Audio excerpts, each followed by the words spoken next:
Pleno del Senado de la República, en la Cámara Alta, compareció el titular de la Secretaría de Hacienda, Luis Videgaray Caso, con motivo de la glosa del primer informe de gobierno de la Administración Federal. Le tenemos todos los detalles de esta comparecencia. Luego de rendir la protesta, el secretario de Hacienda y Crédito Público informó al Senado que ante la emergencia por contingencias climáticas, el gobierno suspenderá campañas de promoción gubernamental.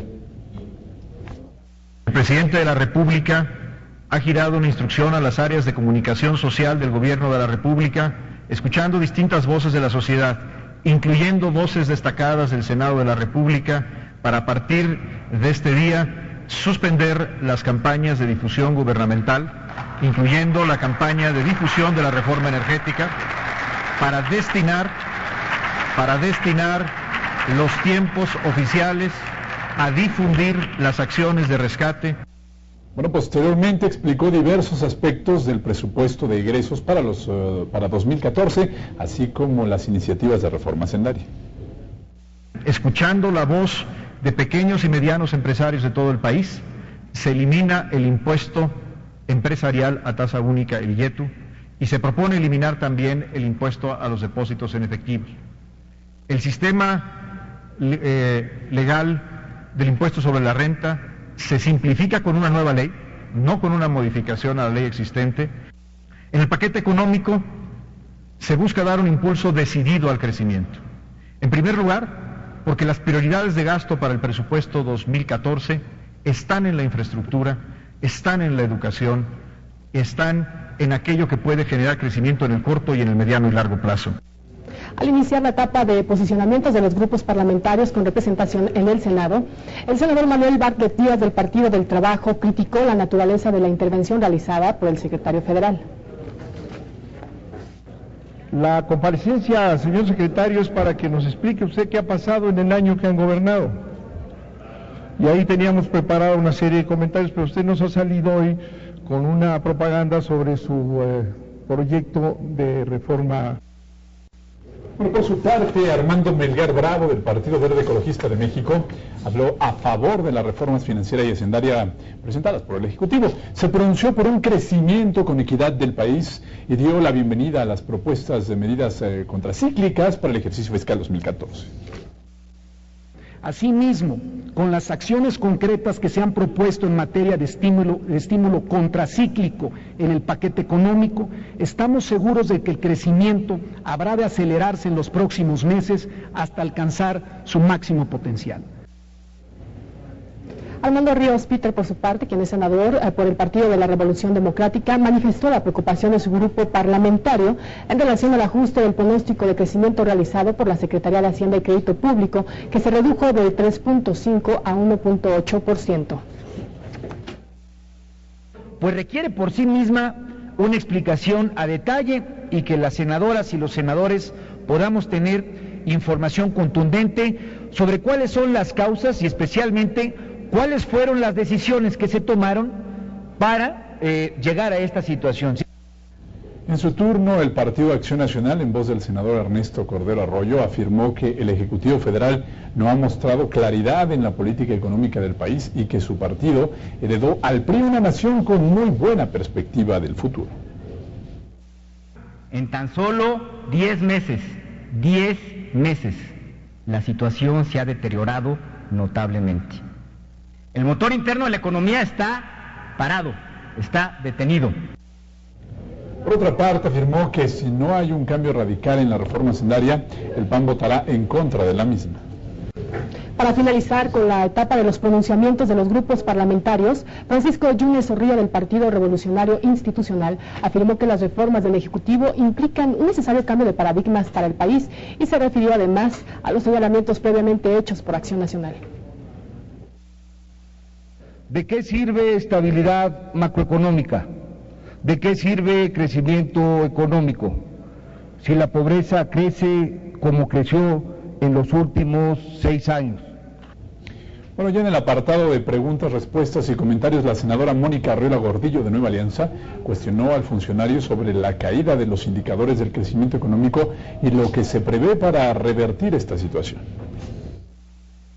Me interesa que nos explique, además de las reformas en materia hacendaria y energética, qué medidas tienen prevista para la estimulación y el desarrollo económico basadas en condiciones internas y no sujetas únicamente a factores asociados a la economía global. Si no aceleramos de manera permanente y sostenible el crecimiento económico, no habremos de lograr eficacia en el combate a la pobreza. Las cifras de crecimiento para este año sin duda están por debajo de lo que México necesita y, como usted bien lo apunta, tiene que ver fundamentalmente con factores externos. Solo a través de una perspectiva que tenga un crecimiento con equidad, su eje estratégico, podremos impulsar el desarrollo de la economía para la creación de más y mejores empleos. Por parte del Movimiento Ciudadano, la senadora Laida Sansores manifestó ante el secretario de Hacienda su preocupación por los altos índices de corrupción y conflictos de intereses en diferentes instancias del gobierno federal, como Petróleos Mexicanos. No se necesita ni cobrar más impuestos en tiempos de crisis, y que se dedicaran a combatir la corrupción, a ser austeros, a dejar de consentir a sus patrocinadores que al poco tiempo ya se han convertido en sus patrones. México necesita cambios para acelerar el crecimiento, para tener más empleo y sobre todo para finalmente, después de décadas, poder combatir lo más importante, que estoy seguro que también es su coincidencia, que es la pobreza. Para eso son las reformas y por supuesto para eso también es el combate a la corrupción. Ya no basta tener talento y ser líder, hoy se necesita ser irreductiblemente honesto. Y yo espero que usted encabece esta lista, este ejército de políticos que tienen que tener una nueva presentación. El senador Manuel Cavazos Lerma del PRI respaldó las propuestas de reforma hacendaria y el paquete fiscal para 2014. Preguntó sobre lo que se propone en materia de vivienda. ¿Qué otras opciones ha considerado la Secretaría de Hacienda para que no se perjudique la vivienda de interés social al imponerse el IVA? ¿Qué medidas adicionales se proponen para fomentar la vivienda, sacarla de su postración? No se ha propuesto, ni se propondrá el que exista un IVA para la vivienda social. Y esto es importante aclararlo. Es importante aclararlo porque en una propuesta fiscal que busca ser progresiva, que busca redistribuir el ingreso y la riqueza, sería una franca inconsistencia ponerle un gravamen de este tipo a la vivienda social. Reiteramos nuestro compromiso con el pueblo de México. Lo reiteramos porque estoy seguro que en estas reformas, entre ellas la fiscal, la hacendaria, fortalecerán su profundo sentido social.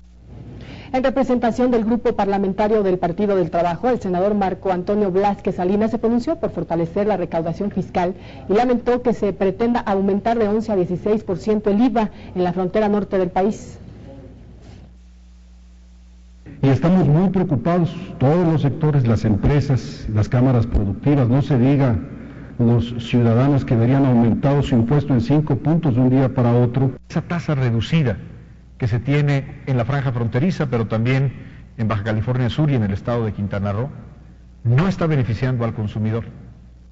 Uno esperaría que los precios fueran aproximadamente 5% más bajos en la frontera que en el resto del país. Desafortunadamente no es el caso. Tenemos 5 millones de viviendas desalojadas. Y no es producto de 10 meses de gobierno, es de más atrás.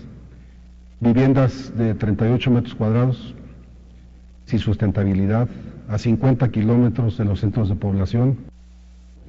Por el Partido de Acción Nacional, el senador Francisco Domínguez expresó al secretario de Hacienda y Crédito Público su preocupación sobre las afectaciones que las propuestas de reforma hacendaria podrían traer al sector rural al eliminar los regímenes fiscales diferenciados. Esta reforma pegará directamente al empleo en el campo mexicano. El sector primario hoy tiene una población ocupada de 6.7 millones de gente que trabaja en este sector. La realidad es que este régimen especial, que fue diseñado con la mejor intención de beneficiar a los productores pobres del campo, hoy en día, lamentablemente, en su mayoría, ha sido capturado por grandes empresas muchas de ellas transnacionales. Se debe homologar la equidad, sí, pero no al costo de distribuir la pobreza. Pretender tratarnos por igual sin duda incrementará la desigualdad. Debemos impulsar el desarrollo de la frontera de México, no la de Estados Unidos, señor secretario. El Partido Verde Ecologista de México, a través del senador Carlos Alberto Puente Salas, indicó que en los últimos 12 años el presupuesto de egresos de la Federación ha aumentado en 300%, pero la pobreza también creció hasta llegar al 45% de la población. ¿De qué manera podemos lograr que el presupuesto de egresos pueda impactar de manera más efectiva en quien menos tienen? Tenemos que asegurar que el crecimiento de los ingresos de 3 puntos por ciento del PIB que propone esta reforma para el año 2018 llegue a donde tiene que llegar, a la infraestructura, a los nuevos programas de seguridad social y por supuesto a rubros tan importantes como la educación pública. Coincidimos que las medidas de transparencia y eficiencia en el gasto que el gobierno federal propone garantizan que el presupuesto se destina al mejor uso para satisfacer las necesidades de la sociedad y la economía de la manera más eficiente. Grabar las viviendas de interés social y la falta de una política para la reactivación del campo fueron algunas de las inquietudes presentadas por la senadora del PR, Dolores Padierna, quien también se refirió a la exención de impuestos por parte de medios de comunicación privados, incluidos en la propuesta de ley de derechos. ¿Por qué más bien está exonerando del pago de derechos por el uso del espectro radioeléctrico a las televisoras, a las radiodifusoras, a Telmex, todas estas empresas de concesión única? Al contrario, la reforma incluye nuevos derechos sobre el uso del espectro radioeléctrico.